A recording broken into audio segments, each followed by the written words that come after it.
Hello everybody. आज हम बात करेंगे मथुरा के मंदिरों के साथ साथ कुछ जगहों का जहाँ की आप सैर कर सकते हैं और यहाँ के अद्भुत नज़ारे का लुत्फ़ उठा सकते हैं। मंदिरों और सुंदर धार्मिक संरचनाओं से युक्त मथुरा भारत के सबसे लोकप्रिय और शांत आध्यात्मिक स्थलों में से एक है, क्योंकि इसे भगवान कृष्ण का जन्म स्थान माना जाता है। मथुरा के समृद्ध इतिहास को आप वास्तुकला और कला की विशाल श्रृंखला के माध्यम से देख सकते हैं। सबसे पहले हम बात करेंगे श्री कृष्ण जन्मभूमि मंदिर की। श्री कृष्ण जन्म स्थान मंदिर उत्तर प्रदेश के पवित्र शहर मथुरा में स्थित है। यह जेल की कोठरी के चारों ओर बनाया गया है, जिसमें भगवान कृष्ण के माता पिता माता देवकी और वासुदेव को कंस ने कैद किया था। हिंदुओं के लिए मंदिर का बहुत महत्व है, क्योंकि इसे भगवान कृष्ण का जन्म स्थान माना जाता है। जेल की कोठरी के अलावा कृष्ण जन्म स्थान मंदिर परिसर के भीतर देवताओं को समर्पित अन्य मंदिर भी हैं। इस मंदिर को कई बार राजाओं द्वारा तोड़ा गया और बनवाया गया, और अंततः इसे उद्योगपतियों की आर्थिक मदद से बनाया गया। जन्माष्टमी, बसंत पंचमी, होली और दीपावली जैसे त्योहारों के समय ये जगह और भी सुंदर और लुभावनी हो जाती है। अब हम बात करेंगे द्वारिकाधीश मंदिर की। भगवान कृष्ण को समर्पित मंदिर में आपको सुंदरता और वास्तुकला के लिए ज़रूर जाना चाहिए।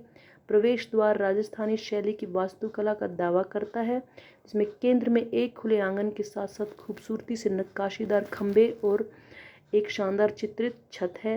1814 में निर्मित मंदिर अपेक्षाकृत नया है, लेकिन अत्यधिक पूजनीय है। ध्यान रखें कि यदि आप जन्माष्टमी के त्योहारी मौसम के दौरान जाते हैं तो आपको मंदिर की खूबसूरती सबसे ज़्यादा मंत्रमुग्ध कर देगी। फिर हम बात करेंगे मथुरा म्यूज़ियम की। शुरू में कर्जन संग्रहालय पुरातत्व के रूप में जाना जाने वाला सरकारी संग्रहालय मथुरा डैम्पियर पार्क में स्थित है।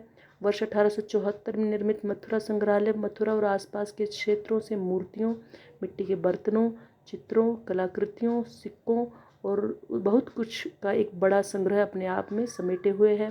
संग्रहालय मथुरा और उसके आसपास प्रसिद्ध पुरातत्वविदों द्वारा की गई खोजों को भी प्रदर्शित करता है।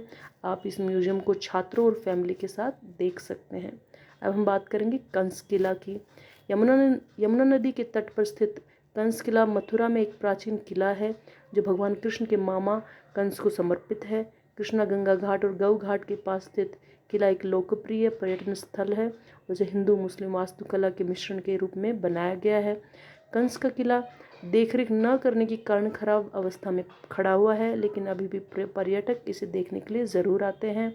किला, जिसे मथुरा का पुराना किला भी कहा जाता है, महाभारत के समय का है और उसकी दीवारों को मजबूती से मजबूत किया गया है। 16वीं शताब्दी में आमेर के राजा मानसिंह द्वारा कंस किला फिर से निर्मित किया गया था, और बाद में जयपुर के राजा सवाई जयसिंह ने एक वेधशाला बनाने का आदेश दिया। अब हम बात करेंगे तिलक द्वार की। मथुरा में तिलक द्वार द्वारिकाधीश मंदिर और विश्राम घाट के आसपास का एक स्थानीय बाजार है। इसे पवित्र द्वार के नाम से भी जाना जाता है। बाजार कम कीमतों पर पीतल की मूर्ति, माला, हस्तशिल्प, पेंटिंग, मूर्तियाँ और हाथ की कढ़ाई वाली वस्तुओं जैसे ट्रिंकेट के लिए जाना जाता है। प्रसिद्ध ब्रजवासी मिठाई वाले की दुकान भी तिलक द्वार पर स्थित है। इस बाज़ार में बहुत सारे धार्मिक स्टोर भी हैं, जहां आप विभिन्न देवी देवताओं की मूर्तियों के साथ साथ स्थानीय कलाकारों की पेंटिंग भी देख सकते हैं। अब हम बात करेंगे गोवर्धन हिल की। वृंदावन के करीब स्थित गोवर्धन हिल भक्तों को और पर्यटकों के लिए समान रूप से एक लोकप्रिय स्थान है। गोवर्धन पहाड़ी या गिरिराज वृंदावन से 22 किलोमीटर की दूरी पर स्थित है। पवित्र भागवत गीता में कहा गया है कि भगवान कृष्ण के अनुसार गोवर्धन पर्वत उनसे जुड़ा हुआ है, इसलिए उनके सभी उपासक पहाड़ी की चट्टानों की पूजा करते हैं और जैसे वे उनकी मूर्ति की पूजा करते हैं। पहाड़ी बलुआ पत्थर से बनी है और 38 किलोमीटर की परिधि के साथ 80 फीट ऊंची है। मानसी गंगा, मुखरबिंद और दान घाटी सहित पहाड़ियों की यात्रा करने के लिए कुछ दिलचस्प स्थान हैं।